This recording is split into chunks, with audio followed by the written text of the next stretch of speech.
नमस्कार दोस्तों, स्वागत है आपका एक बार फिर से हमारे चैनल आरपी करियर क्लासेस में। और मैं मनीष कुमार मिश्रा आपका हार्दिक अभिनंदन करता हूं।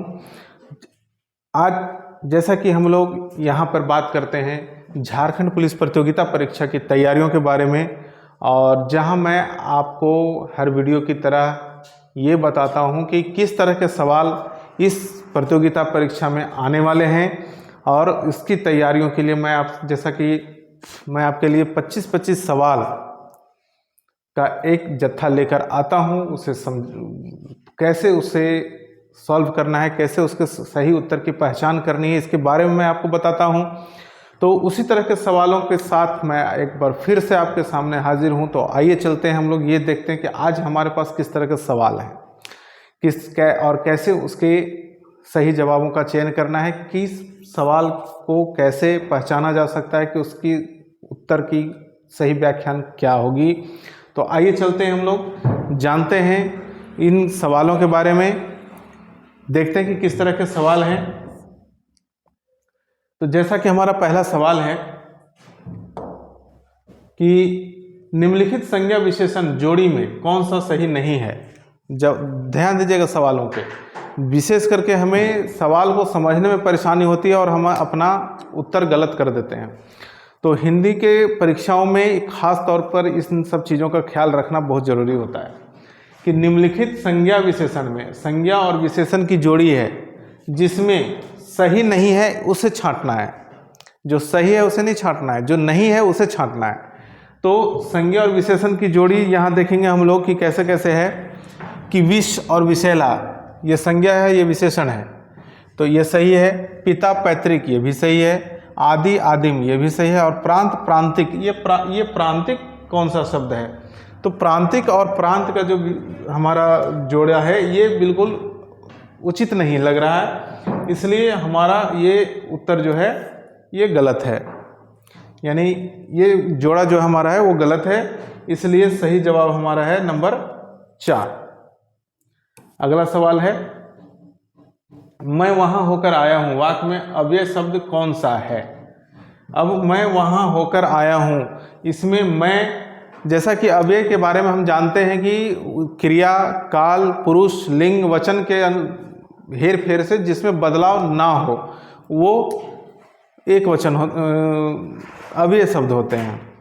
क्षमा चाहूँगा कि वो अव्यय शब्द होते हैं। और जो वचन, पुरुष, काल के हेर फेर में जिनका रूप बदल जाता है वो अव्यय नहीं, वो बल्कि व्यय शब्द हो जाते हैं। यानी उसे हम विकारी और अविकारी के नाम से भी जानते हैं।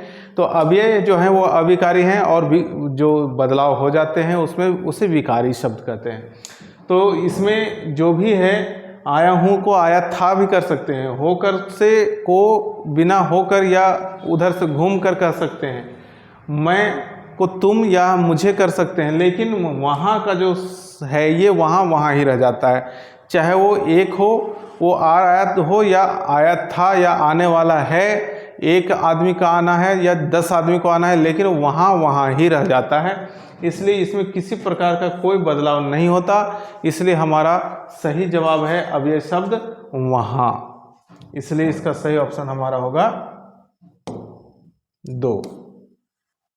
अगला सवाल है, पिताजी रात में आएंगे, इसमें रेखांकित शब्द किस क्रिया विशेषण का उचित उदाहरण है। यानी पिताजी रात में आएंगे, तो रेखांकित शब्द है रात में आएंगे।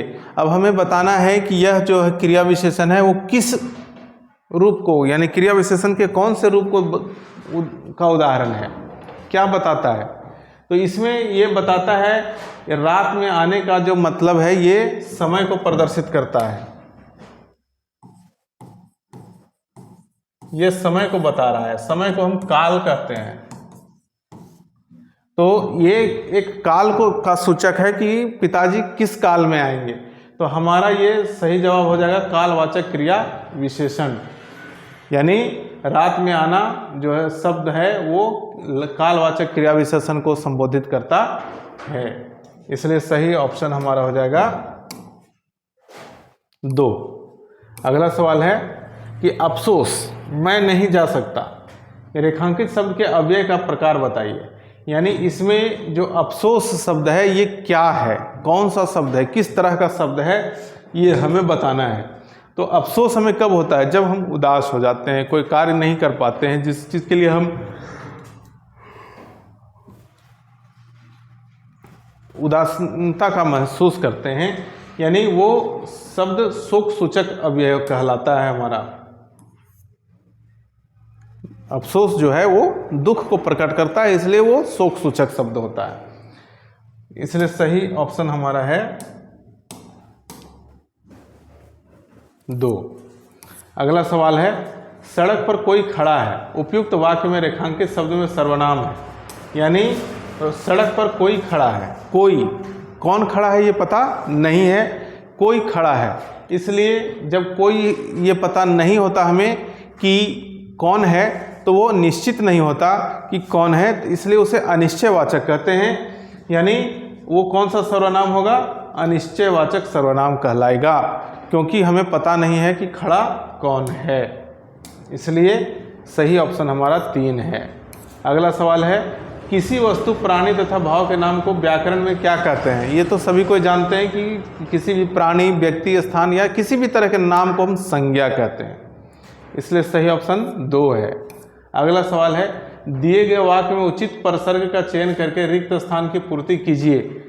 अब ये इसमें हमें एक शब्द इसमें से उठा के यहाँ भरना है, जिससे हमारा वो स्थान जो है वो बिल्कुल सही हो जाना चाहिए।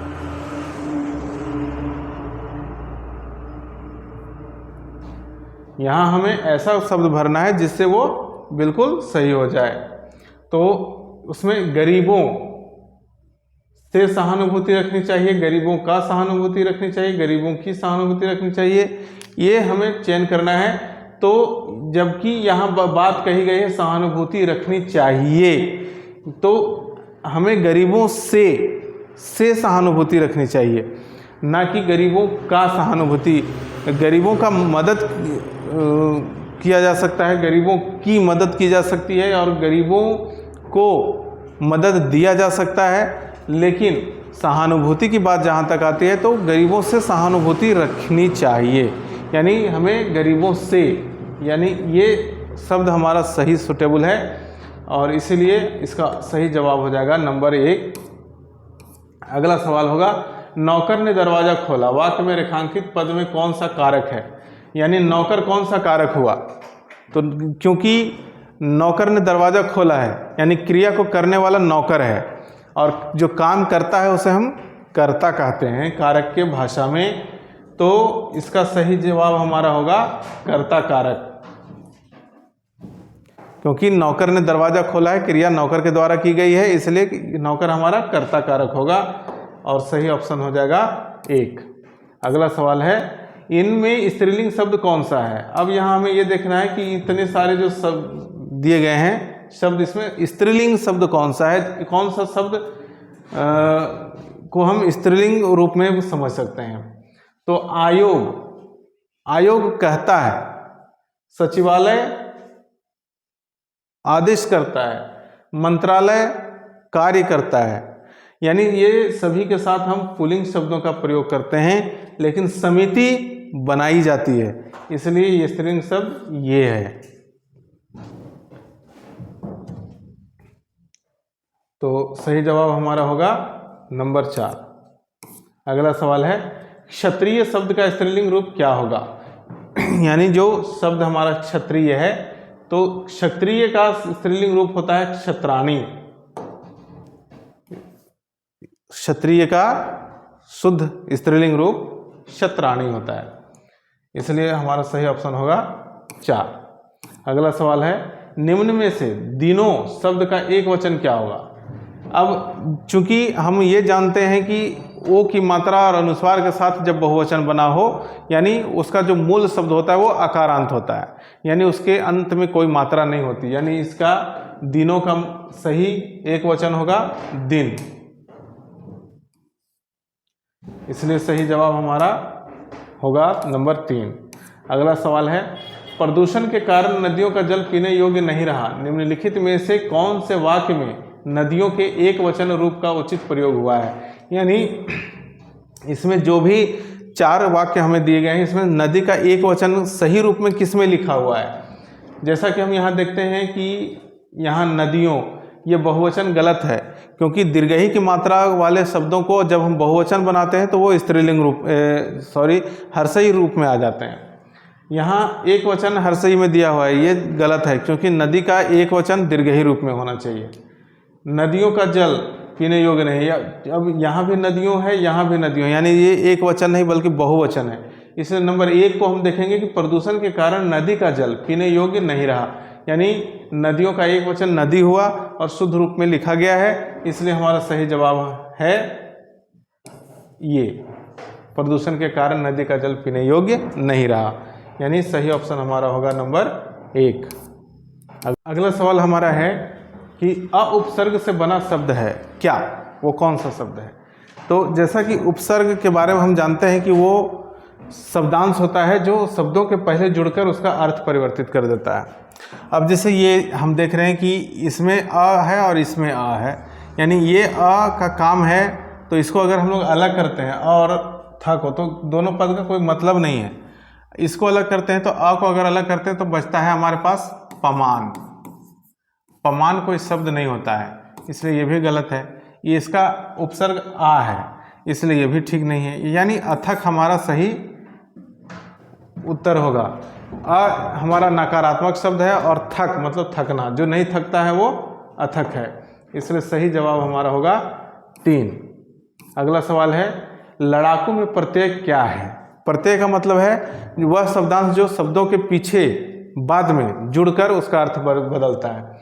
तो जैसे लड़ाकू, लड़ाकू शब्द कैसे बना? लड़ाई से, लड़ाकू बना लड़ाई से, और लड़ाई का मूल शब्द लड़ होता है, और लड़ में क्या लगा? तो प्रत्यय, प्रत्यय लग गया लड़ प्लस आकू, तब हुआ लड़ाकू, यानी ये आकू शब्द हमें चयनित करना है, यानी इसका सही प्रत्यय होगा आकू, इसलिए सही ऑप्शन हमारा है 3। अगला सवाल है सुशांत शब्द में प्रयुक्त उपसर्ग और मूल शब्द के लिए सही विकल्प चुनें।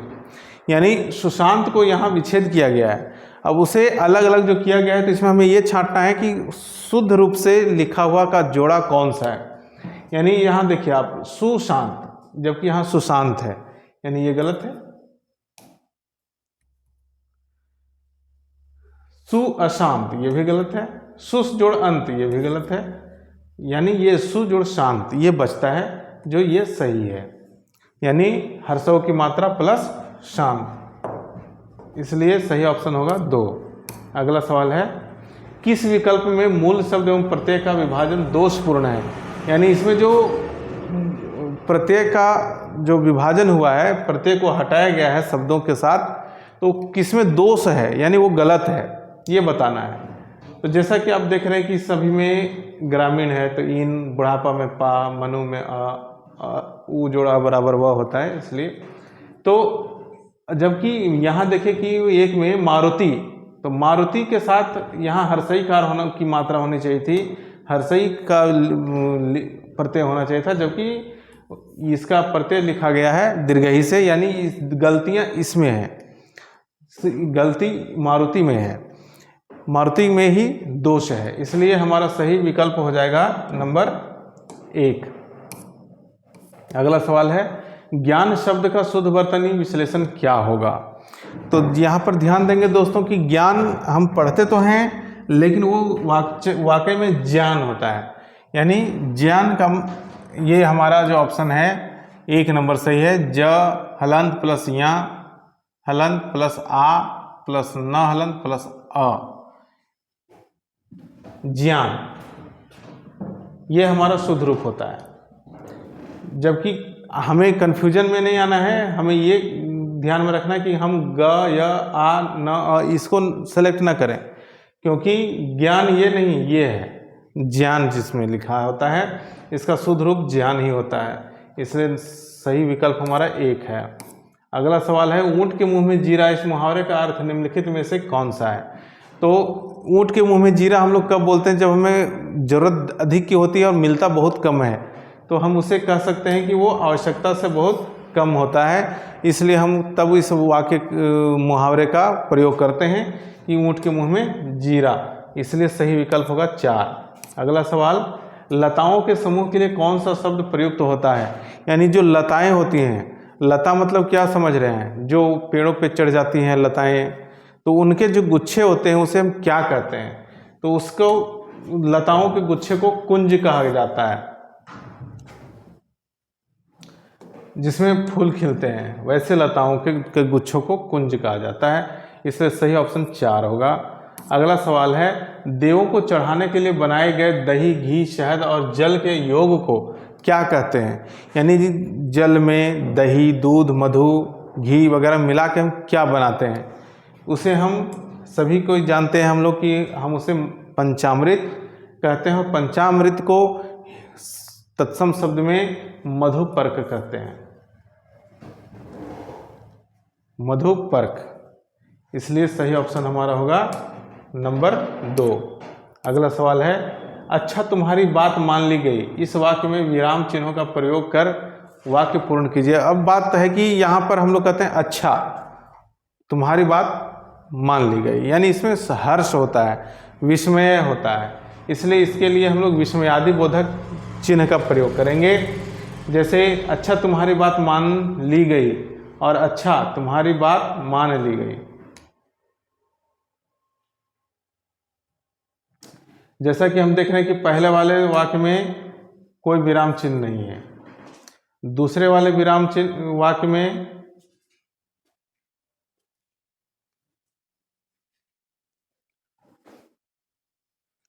हम देख रहे हैं कि यहाँ दोनों वाक्य सेम हैं, एक ही तरह के वाक्य लिखे गए हैं। तो हम जैसा कि ये विस्मयादि बोधक चिन्ह जो है, तो इसी में हमें चयनित करना है कि आप जब इस तरह के वाक्य आपको पूछे जाएंगे जहां आपको लगे कि किसी तरह के हर्ष, अचानक खुशियों का या अचंभित होने वाली बात हमें बताई जाए, तो हमें इस चिन्ह को ध्यान में रखना है कि ये विस्मयादि बोधक चिन्ह का ही प्रयोग करेंगे विराम के लिए। तो इसमें हम मान के चलिए कि 2 नंबर या 3 नंबर को हम सिलेक्ट कर सकते हैं। इसलिए ध्यान रखेंगे कि हम जब भी इस तरह के अच्छा या अरे या वाह, आहा इस तरह के शब्दों का देखते हैं, तो उसके साथ हमें इस चिन्ह का प्रयोग को करना चाहिए। या अगर हमें कहीं मिलेगा तो इस तरह का चिन्ह उसके साथ हमें लगा हुआ मिलेगा, क्योंकि वो शब्द विस्मयादि बोधक होते हैं। उसे सुनने के बाद अचानक हमें आश्चर्य होता है, तब हम वैसे बातों को बोलते हैं, उस शब्द का उच्चारण करते हैं। इसलिए आश्चर्यचकित के लिए ये विस्मयादि बोधक शब्द ही चिन्ह ही प्रयोग में आता है। इसलिए सही जवाब हमारा हो जाएगा नंबर 2 या 3 कोई भी। अगला सवाल है कि इस चिन्ह को क्या कहा जाता है। इस चिन्ह को, जो आप चिन्ह देख रहे हैं दोस्तों, ये वाली, इसे हम क्या कहते हैं। तो इसका मतलब अगर ऊपर बिंदु ना हो, सिर्फ नीचे वाला कॉमा रहे, तो इसे हम अल्प विराम कहते हैं। लेकिन अगर अल्प विराम के साथ ऊपर बिंदु दिया हो तो उसे हम अर्ध विराम कहते हैं। यानी वहाँ अल्प विराम से कुछ ज़्यादा समय तक रुकना चाहिए उसे बोलते समय, उच्चारण के समय। इसलिए सही जवाब हमारा हो जाएगा नंबर 4। अगला सवाल है, इस खाली स्थान को आप देख रहे हैं, उसमें दिए गए विराम चिन्ह के प्रकार की पहचान कीजिए। ये हमारा खाली स्थान नहीं बल्कि एक चिन्ह है, इसे हम क्या कहते हैं। इसका भी एक नाम है दोस्तों, इसे हम पाद चिन्ह के नाम से जानते हैं। यानी जो सभी शब्दों के पैरों पे लगाए जाए, वो जहाँ भी लगता है तो शब्दों के नीचे यानी पाँव के पास वो चिन्ह लगाई जाती है, इसलिए उसे पाद चिन्ह के नाम से जाना जाता है। अगला सवाल, इसलिए हमारा सही ऑप्शन 1 होगा।